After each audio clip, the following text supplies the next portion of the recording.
Mi nombre es José Octavio Valenzuela Tijerino, soy investigador titular en el Instituto de Astronomía y me dedico a estudiar formación y evolución de galaxias y el problema de la materia y energía oscura.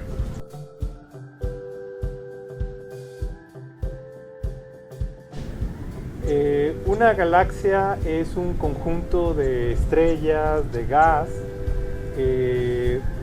Nosotros vivimos en un conjunto de estrellas y gas conocido como la Vía Láctea, pero en el cielo se observan más condensaciones o concentraciones de estrellas también en el cielo nocturno, que son galaxias similares, algunas más grandes, otras más pequeñas a la de la Vía Láctea.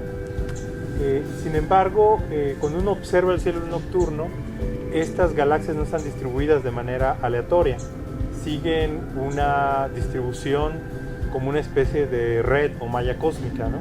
En la cual hay filamentos, hay intersecciones de estos filamentos como nudos o grupos o cúmulos de galaxias, y hay regiones con muy poquitas galaxias conocidas como los huecos. Estas galaxias son lo equivalente a las moléculas para los materiales, ¿no?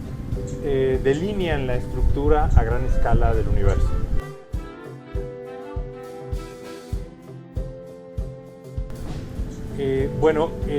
Cómo se forman y evolucionan las galaxias no es una tarea completamente terminada de entender, sin embargo tenemos muchas pistas. Todo indica que para formar las galaxias necesitamos, cuando el universo era joven, regiones en las cuales hay un poquito más de materia con respecto al resto de las demás.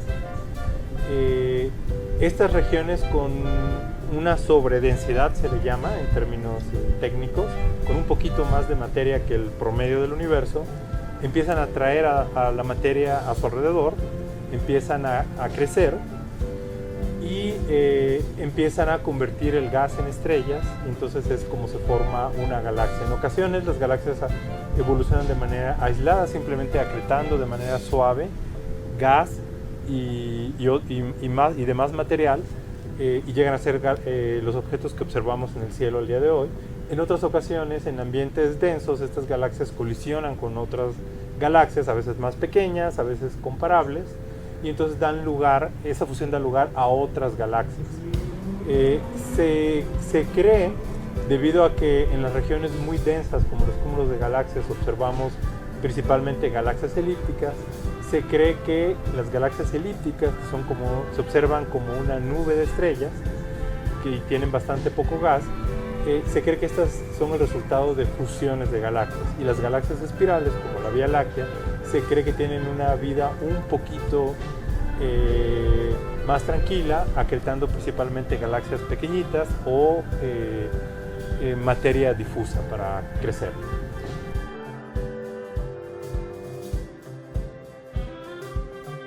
Bueno, la hipótesis de materia oscura consiste en que la mayor parte de la materia en el universo, casi el 90% de la materia del universo, está compuesta de partículas fundamentales que no emiten luz, ni reflejan, ni pueden producir su propia radiación. Esta hipótesis, aunque podría parecer muy exótica, tiene por lo menos dos motivaciones.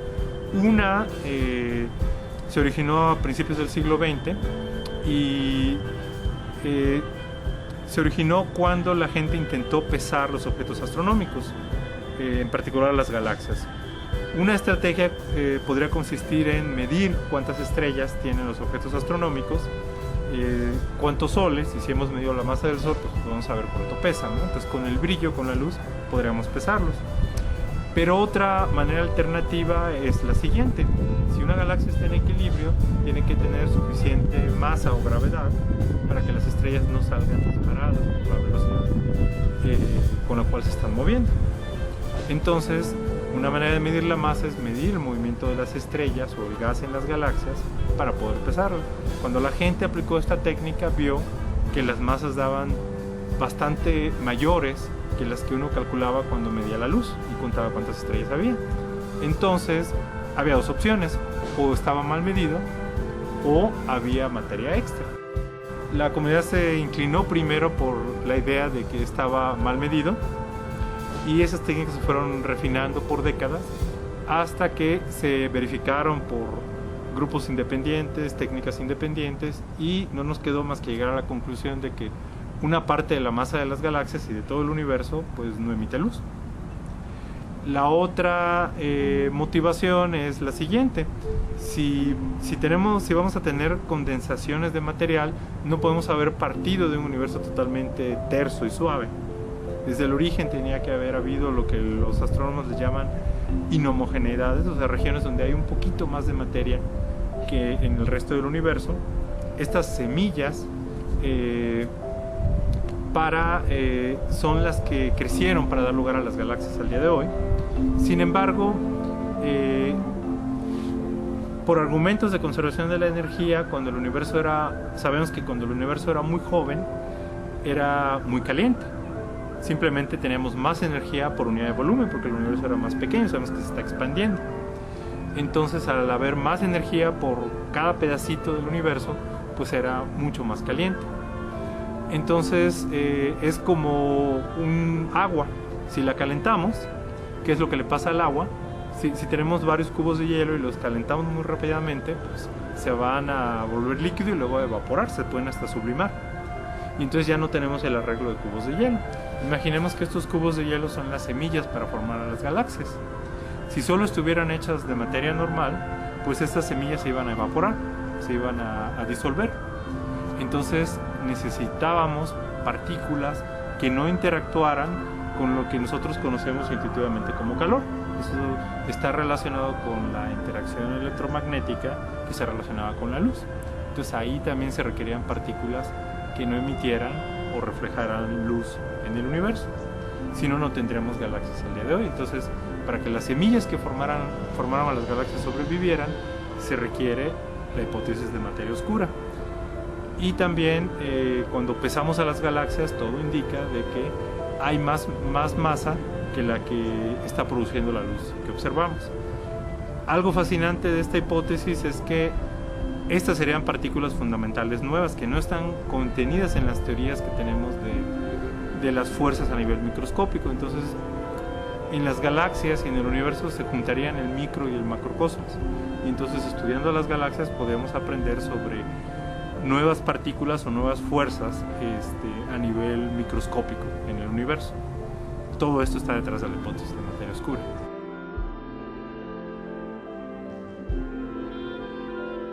Como sabemos, desde mediados del siglo XX se llegó a la conclusión, estudiando el movimiento de las galaxias, que las galaxias se alejan unas de otras, lo cual nos llevó a concluir que el universo está en expansión. En la década de los 90 se llegó a una conclusión aún más sorprendente. Con mediciones aún más precisas se concluyó que la velocidad a la cual se expande el universo estaba aumentando con el tiempo. Era una expansión acelerada.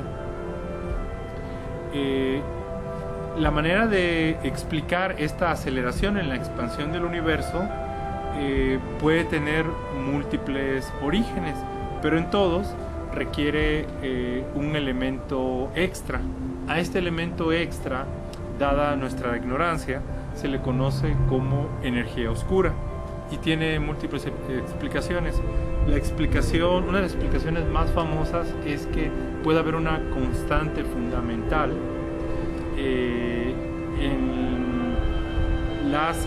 por ejemplo, en la teoría de gravedad o en la energía mínima que pueda tomar un sistema, que es lo que los físicos le llaman la energía punto cero o de vacío, que es el nivel mínimo de energía. Esta idea había sido explorada por Albert Einstein sin conocer este tipo de observaciones. Simplemente él no podía pensar que el universo estuviera en movimiento, él lo consideraba estático, entonces él propuso esta constante cosmológica. Décadas después, estas observaciones de supernovas en galaxias cada vez más lejanas a nosotros nos llevaron a concluir que la expansión del universo se estaba acelerando, y una de las posibles explicaciones es que existe esta constante cosmológica, que podría ser la energía de punto cero en el universo, el nivel mínimo de energía de un sistema. Sin embargo, cuando los físicos de partículas y campos hacen predicciones para el valor de esta constante, sale decenas de órdenes de magnitud por arriba que el valor que sugieren las observaciones de supernovas en galaxias. Entonces es muy controversial esta explicación.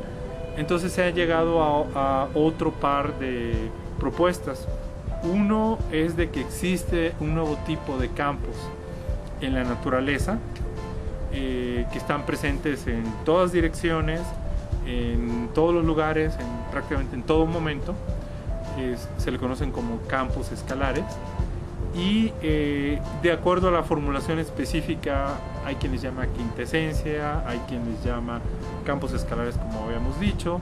En algunos casos violan algunas propiedades de la materia normal y tienen nombres como energía fantasma, por ejemplo.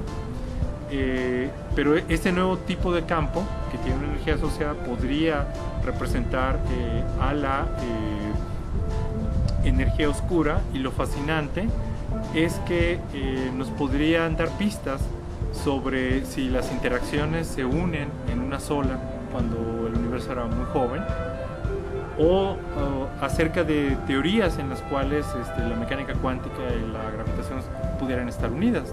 Entonces, por eso mucha gente que trabajaba en partículas, campos y cuerdas se está interesando por este tipo de problemas. Y hay una hipótesis alternativa. Podría ser que todo esto es un efecto geométrico del espacio-tiempo, es decir, algo que implique modificar nuestras teorías de gravedad, que en este caso es la relatividad general de Einstein. Entonces, como ven, las tres soluciones son fascinantes porque implican modificar teorías fundamentales de la física. Entonces, por eso hay tanto interés por este problema de la energía oscura. Y actualmente hay muchos estudios acerca de cómo se distribuyen las galaxias, en particular porque para estudiar esta energía oscura uno tiene que medir con mucha precisión qué tan rápido se está expandiendo el universo en diferentes épocas, y si esta tasa de aceleración de la expansión también va cambiando con el tiempo o no. Una manera de hacer esto es buscar objetos de los cuales uno conozca el tamaño, sean como una regla patrón, y uno los observa en el cielo con un cierto tamaño angular. Entonces, comparando el tamaño angular con el tamaño intrínseco que sabemos que tendría en este universo, este objeto, uno puede medir con mucha precisión qué tan rápido se expande el universo y averiguar cosas de la energía oscura, como si es un factor constante, cambia con el tiempo, o favorece la idea de una nueva teoría de gravedad. Entonces, se cree que dentro de la siguiente década vamos a poder al menos descartar algunas de estas teorías. Entonces, pues hay un gran interés a nivel internacional por este problema.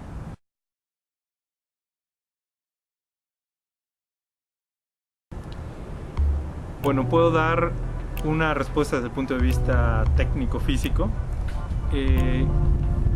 Por definición, en el universo hay toda la variedad de condiciones físicas. Entonces es el laboratorio perfecto. Lo más extremo en energía, alta, baja densidad, inclusive lo que no imaginamos ahora está en el universo. Entonces es el laboratorio perfecto para poner a prueba las leyes de la física y descubrir si hay nuevas o extenderlas, ¿no?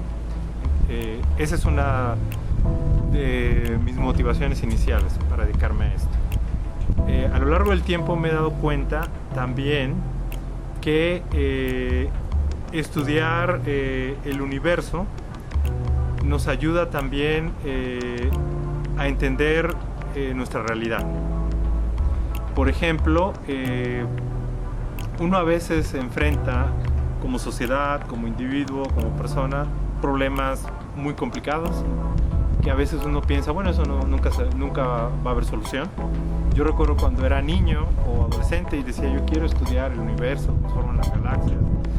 Había gente incluso que de manera amable, pero me decía, ay sí, pero la verdad es que yo creo que nunca van a saber cómo evolucionan las galaxias, tardan mucho tiempo, están muy lejos, o el universo. algo como la geometría del universo, la gente pensaba, pues eso nunca se va a saber, es tan vasto y enorme el universo.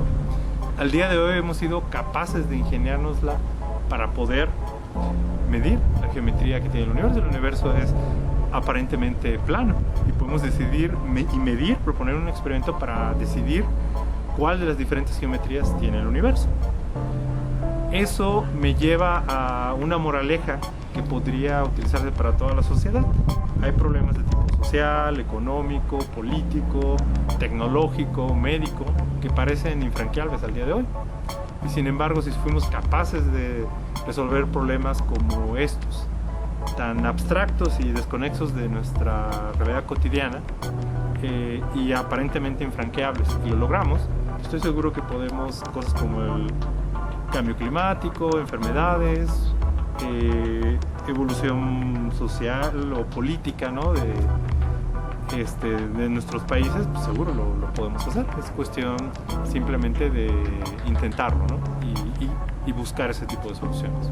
Entonces yo creo que tienen una utilidad filosófica para las sociedades, porque podemos, esos problemas se pueden plantear aunque parezcan imposibles y eventualmente se pueden resolver.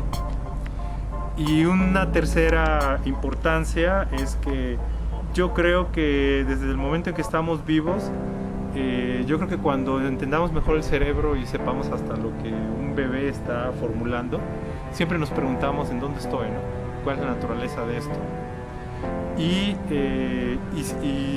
el concepto de universo cambia desde un bebé dentro de su madre o cuando nace hasta nosotros ahora en el planeta. Siempre nos preguntamos en dónde estamos, ¿no? Y cuál es la naturaleza de esto y qué sigue, ¿no? Entonces yo creo que como estas preguntas son intrínsecas a la naturaleza humana, son una gran herramienta para que la gente mantenga este deseo de aprender, ¿no? Entonces son una gran herramienta educativa. Yo no conozco a una persona que no tenga, le guste o le disguste, que no tenga algún interés por opinar algo sobre el universo. Entonces, bueno, es mi opinión.